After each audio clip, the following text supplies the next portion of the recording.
the time. Assalamualaikum warahmatullahi wabarakatuh. Kami dari kelompok 4 mata pelajaran biologi. Guru pembimbing kami adalah Bu Nurhayati SSI. Kami di sini akan membuat bioteknologi konvensional yaitu donat. Yang beranggotakan saya sendiri Ahmad Harnafis. Saya Agung Prabowo. Saya Herda Destria. Saya Fani Amalia Khairunisa. Saya Redus Diana. Saya Mary Lestari. Bahan yang digunakan adalah tepung terigu 250 gram, telur 1 butir, ragi 2,5 sendok makan, air putih, susu kental manis, gula halus, dan selai. Pertama, pecahkan telur, lalu aduk rata. Lalu masukkan susu yang sudah dilarutkan. Dan masukkan ragi 2 sendok makan. Lalu aduk hingga rata. Jika sudah, masukkan gula dan aduk kembali.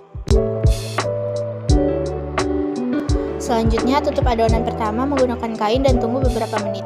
Kemudian, masukkan tepung terigu lalu ayak hingga halus.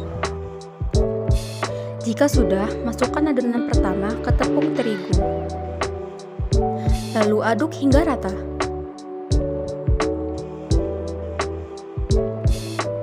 Jika sudah, bisa diuleni menggunakan tangan.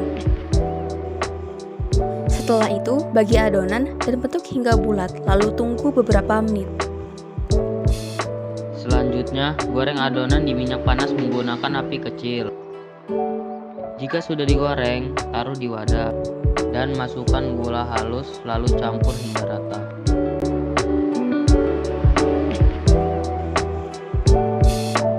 Kemudian gunting bagian tengah donat dan masukkan isian seperti coklat ataupun stroberi.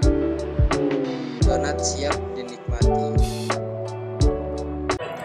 Donat adalah salah satu bioteknologi konvensional di bidang pangan yang memanfaatkan mikroorganisme Saccharomyces cerevisiae agar terjadi proses fermentasi. Saccharomyces cerevisiae digunakan sebagai bahan pengembang pada pembuatan donat atau jenis roti lainnya karena dapat menghasilkan enzim yang dapat merombak gula menjadi alkohol dan gas CO2. Adanya gas CO2 yang terbentuk selama proses fermentasi mengakibatkan adonan donat mengembang. Hal ini juga bisa terjadi karena tepung yang diadoni sifatnya elastis sehingga dapat mengurung gas CO2 yang terbentuk selama proses fermentasi. Proses fermentasi adonan donat biasanya berlangsung selama 15 sampai 30 menit. Selain membuat adonan mengembang, fungsi ragi dalam pembuatan produk bakery antara lain mematangkan dan mengempukkan adonan gluten sehingga adonan dapat menangkap gas CO2 yang dihasilkan pada pembuatan roti. Selama fermentasi, enzim pada ragi akan bereaksi dengan pati dan gula untuk menghasilkan gas karbon dioksida.